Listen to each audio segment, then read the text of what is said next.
జూబ్లీహిల్స్ లో అధికార పార్టీ అరాచకాలకు అంతు లేకుండా పోతుంది. ప్రచార గడువు ముగిసినప్పటికీ కాంగ్రెస్ నాయకులు దొంగచాటుగా ప్రచారం చేస్తున్నారు.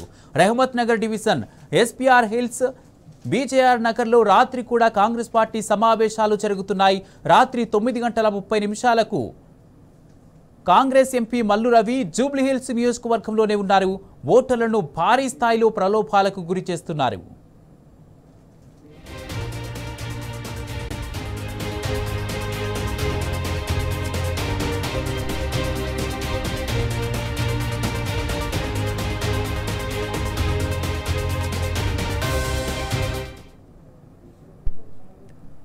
జూబ్లీహిల్స్ లో అధికార పార్టీ అరాచకాలకు అంతు లేకుండా పోతుంది.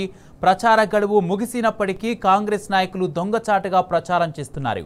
Rahmat Nagar division SPR hills BJR నగర్లో రాత్రి కూడా కాంగ్రెస్ పార్టీ సమావేశాలు జరుగుతున్నాయి. రాత్రి 9:30 వరకు కాంగ్రెస్ ఎంపీ మల్లు రవి జూబ్లీహిల్స్ నియోజకవర్గంలోనే ఉన్నారు.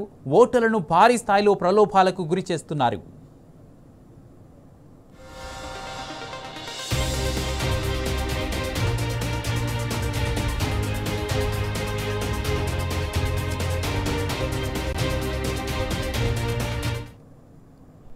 జూబ్లీహిల్స్ లో అధికార పార్టీ అరాచకాలకు అంతు లేకుండా పోతుంది. ప్రచార గడువు ముగిసినప్పటికీ కాంగ్రెస్ నాయకులు దొంగచాటుగా ప్రచారం చేస్తున్నారు. Rahmat Nagar division SPR hills BJR నగర్లో రాత్రి కూడా కాంగ్రెస్ పార్టీ సమావేశాలు జరుగుతున్నాయి. ఇదే అంశానికి సంబంధించి పూర్తి అప్డేట్స్ మా క్రైమ్ బ్యూరో చీఫ్ భాస్కర్ అందజేస్తారు. భాస్కర్, ప్రచారం గడువు ముగిసినప్పటికీ కాంగ్రెస్ నాయకులు ప్రచారం చేస్తున్నట్టుగా తెలుస్తుంది. పూర్తి అప్డేట్స్ ఏంటి?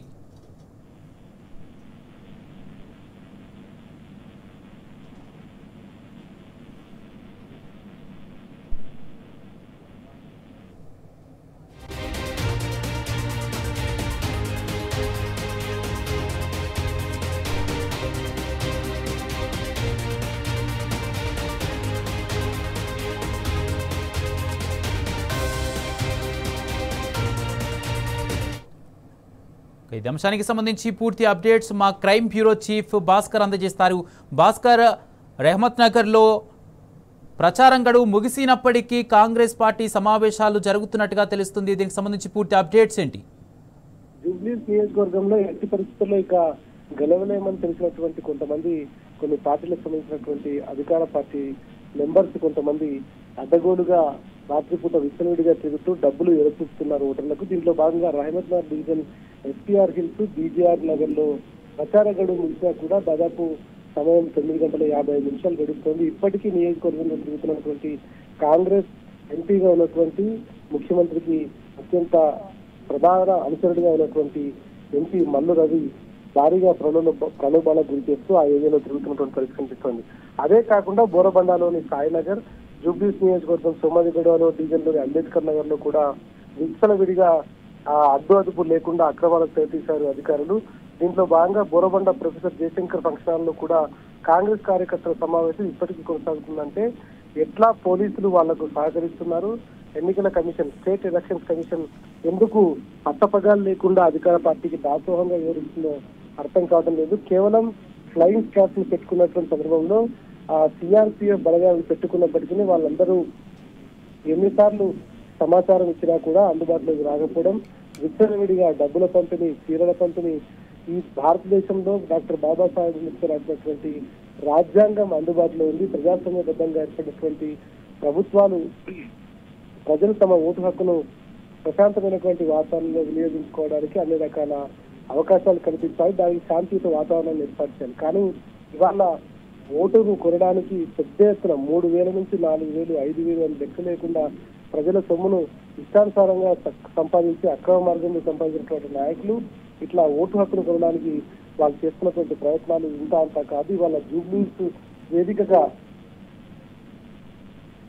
ఇది తెరతీసినటువంటి పరిస్థితి కనిపిస్తోంది. దీంట్లో భాగంగా జూబ్లీహిల్స్ లో జరుగుతున్నటువంటి ఉప ఎన్నిక ఇవాళ అనేక మంది ఓటర్స్ ప్రలోభ పెట్టడానికి కాంగ్రెస్ నాయకులు రాత్రిపూట బస్తీల నుంచి మొదలుకుంటే మొత్తం ఖాళీల వరకు పూర్తిగా వాళ్ళని డబ్బులతో, చీరలతో, ఇతరత్ర వాళ్ళకు సంబంధించినటువంటి మిక్సీలు, గ్రైండర్లతో అరచూపుతున్నటువంటి పరిస్థితి కనిపిస్తుంది. దండుపాల్యం లాగా ఇవాళ ఒక నియోజకవర్గంలో కొంతమంది నాయకులు మోహరించి రాత్రిపూట ఇట్లా తిరగడం దేనికి సంకేతం అనేటువంటిది వాళ్ళే చెప్పాలి. వాళ్ళు ప్రజల చేత ఎన్నుకోబడినటువంటి ప్రజాప్రతినిధులుగా ఉన్నారు. కానీ ఓటర్లను భారీ స్థాయిలో ప్రలోభాలకు గురి చేస్తున్నటువంటి కాంగ్రెస్ లీడర్లు ఎన్నికల గడువు ముగిసినా కూడా అవుటర్స్ ఆ నియోజకవర్గంలో ఉండకూడదు అనేటువంటి ఆ గైడ్ లైన్స్ ఉన్నప్పటికీ ఎన్నికల నియమాలని ఉల్లంఘించి ఎన్నికల నియమాలని ఎప్పటికప్పుడు తుంగలు తొక్కుతూ ముందుకు వెళ్తున్నారు. కానీ స్టేట్ ఎలక్షన్ కమిషన్ దీనిపై ఎట్లాంటి రెస్పాండ్ కాకపోవడం ఒకవైతే ఇప్పటికే రహమత్ నగర్ నుంచి మొదలుకుంటే బోరబండ సోమాజిగూడ వరకు అన్ని ఏరియాల్లో కాంగ్రెస్ నాయకులు సీక్రెట్స్ మీటింగ్ పెడతా ఉన్నారు. అవుటర్స్ అందరూ కూడా ఉన్నారు. మల్లు రవి కాంగ్రెస్ సంబంధించినటువంటి మహబూబ్ నగర్ జిల్లాకు సంబంధించినటువంటి ఎంపీగా ఉన్నాడు. ఆయనకు ఏం సంబంధం ఉంది? ఆయన ఎందుకు అక్కడ ఉండి ఓటర్లను ప్రలోభ చేయాలి? ఇది కేవలం ఇవాళ జరిగినటువంటి ముఖ్యమంత్రి స్థాయిలో జరిగినటువంటి సమావేశం. ఆ సమావేశంలో ఇచ్చినటువంటి నిర్ణయం ప్రకారం బాంబులేస్తారని గ్రహించిన మంత్రి నుంచి ఇవాళ నాగేశ్వరంలో ఎంపీ వరకు అందరూ కూడా ఇక్కడికి మోహరించి అదే ఏరియాలో ఉంటూ ఆ ఏరియాలో ఇష్టానుసారంగా విచ్చలుగా డబ్బులు ఇచ్చిన మంత్రి జరుగుతుంటే దానికి ఆ కర్త కర్మ క్రియ వాళ్ళు వ్యవహరిస్తున్నటువంటి పరిస్థితి కనిపిస్తుంది. నిజంగా ఒక ఉప ఎన్నిక కోసం రాష్ట్ర ప్రభుత్వం ఇన్ని వేల కోట్ల రూపాయలు ఖర్చు చేస్తూ ప్రజలను ప్రలోభ పెడుతూ ఇబ్బంది పెడుతున్నటువంటి పరిస్థితి కనిపిస్తా ఉంది. ఇట్లాంటి ఎన్నికలు నిజంగా ప్రజాస్వామ్యంలో ఎక్కడా కూడా చెల్లుబాటు కాలేదనేటువంటిది గుర్తుపెట్టుకోవాలి. ఓటర్లు ఓటు హక్కును తమ భారత రాజ్యాంగం ప్రసాదించినటువంటి ఓటు హక్కును వాళ్ళు ప్రశాంతమైనటువంటి వాతావరణంలో శాంతియుత వాతావరణంలో స్వచ్ఛందంగా వాళ్ళు ఓటు హక్కును వినియోగించుకోవడానికి వాతావరణం కల్పించాల్సినటువంటి ఎన్నికల కమిషన్ దాన్ని పట్టించుకోవడం లేదు.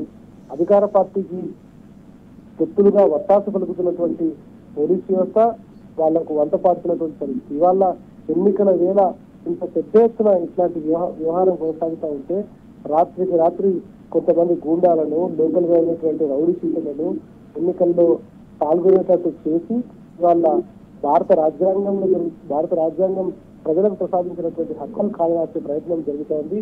ఏది ఎంత జరిగినా ప్రజలు ప్రశాంతంగా తమ ఓటు హక్కును వినియోగించుకోవాల్సినటువంటి అవసరం ఉంది. ప్రజలకు ఎవరు కావాలో నిర్ణయించుకోవాల్సినటువంటి అవసరం కనిపిస్తోంది.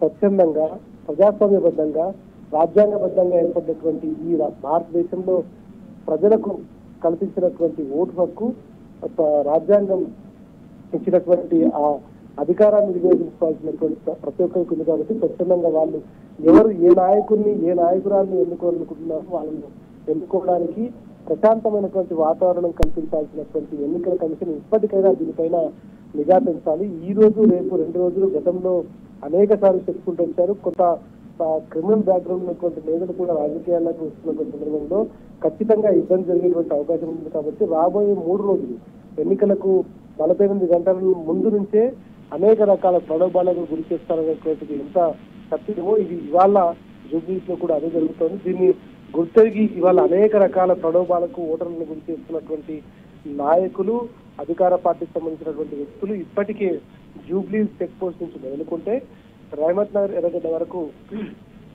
భారీగా మోహరించారు. సమయం 6 గంటల తర్వాత ఎవరు కూడా అవుటర్స్ జూబ్లీస్ నియోజకవర్గంలో ఉండకూడదు. తన నివాసం లేనటువంటి వ్యక్తులు కానీ అక్కడ ఓటు హక్కు లేనటువంటి వ్యక్తులు కానీ ఆ ఓటు హక్కు లేనటువంటి ప్రజాప్రతినిధులు కానీ ఎవరు లేదు. కానీ మల్లు రవి ఎందుకు వచ్చినట్టు? మల్లు రవితో పాటు అక్కడికి చేరుకున్నటువంటి చాలా మంది నేతలకు ఎవరు సపోర్ట్ చేస్తున్నారు? పోలీసులు ఎందుకు ఆయనకు స్వాగతం పలుకుతూ ఈ సమావేశంలో అందరినీ ప్రలోభ పెట్టడానికి చీరలు డబ్బులు తన వాహనాల్లో వెళ్తున్నా కూడా పోలీసులు ఎందుకు చెకింగ్ చేయడం లేదనేటువంటిది మాత్రం ఇప్పటికైనా ప్రజలు గుర్తించాలి.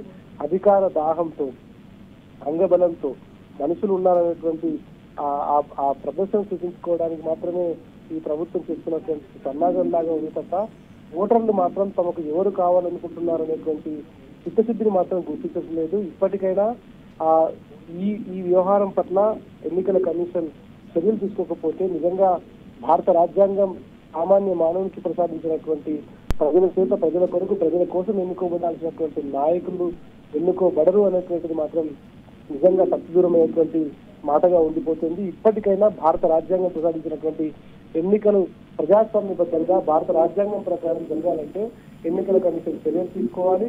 ఇప్పటికే బయట నుంచి వస్తున్నటువంటి అనేక మందిని కట్టడి చేయడంలో విఫలమవుతున్నటువంటి పోలీసుల పైన ఎందుకు చర్యలు తీసుకోవడం లేదు? ఫ్లయింగ్ స్క్వాడ్ ఏం చేస్తున్నటువంటి పరిస్థితి?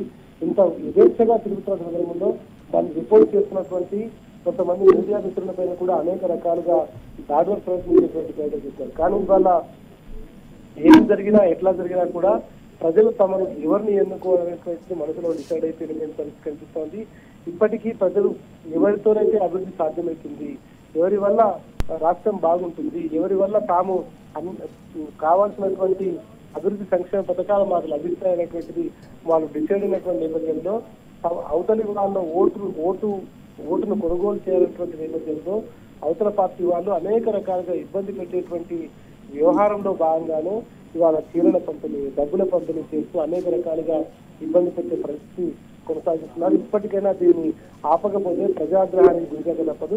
ఒకవేళ ఎన్నికల కమిషన్ సైతం దీన్ని గుర్తించకపోతే రాబోయే రోజులలో రాష్ట్ర ఎన్నికల కమిషన్ పైన ఉన్నటువంటి చిత్తశుద్ధి పైన కూడా అనేక రకాల అనుమానాలు వచ్చేటువంటి అవకాశం కనిపిస్తోంది. వెంటనే ఓటర్స్ అందరినీ కూడా బయటికి పంపించి ప్రజలు ఎవరైతే కోరుకుంటున్నారో వాళ్లకు ఓటు వేసేటువంటి ప్రశాంత వాతావరణాన్ని ఎలక్షన్ కమిషన్ కల్పించాలి.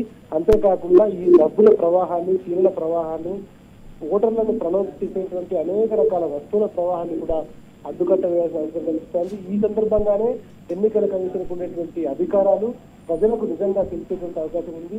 రాజ్యాంగబద్ధంగా ఏర్పడినటువంటి ప్రభుత్వాలు, ప్రజాస్వామ్యం ఎన్నుకోబడేటువంటి ప్రభుత్వాలు వాటిని చూసి ఇవాళ ఎన్నికల్లో అనేక రకాలుగా ఓట్లు వేయాలనుకుంటున్నటువంటి ప్రజలకు ఇవాళ ప్రజాస్వామ్యం పైన ఇంకా విలువలు పెంచాలనుకుంటే ఖచ్చితంగా ఎన్నికల కమిషన్ దీనిపై తగు చర్యలు తీసుకోవాల్సినటువంటి మాత్రం ప్రజలు కోరుకున్నటువంటి పరిస్థితి కనిపిస్తుంది. ప్రస్తుతం ఈ ఏరియాలో ఉన్నటువంటి ఓటర్స్ను బయటికి పంపించకపోతే ప్రజలు ప్రశాంతంగా ఓటు హక్కును వినియోగించుకునేటువంటి అవకాశం అయితే లేకుండా పోతుంది. అంతేకాకుండా ఇవాళ ఇట్లాంటి ప్రలోభాలకు గురి చేస్తే నిజంగా వాళ్ళు ఎవరినైతే ఎన్నుకోవాలనుకుంటున్నారో వాళ్ళు ఎన్నుకోవడంలో కూడా ఇబ్బంది జరిగేటువంటి అవకాశం అయితే చాలా స్పష్టంగా కనిపిస్తోంది.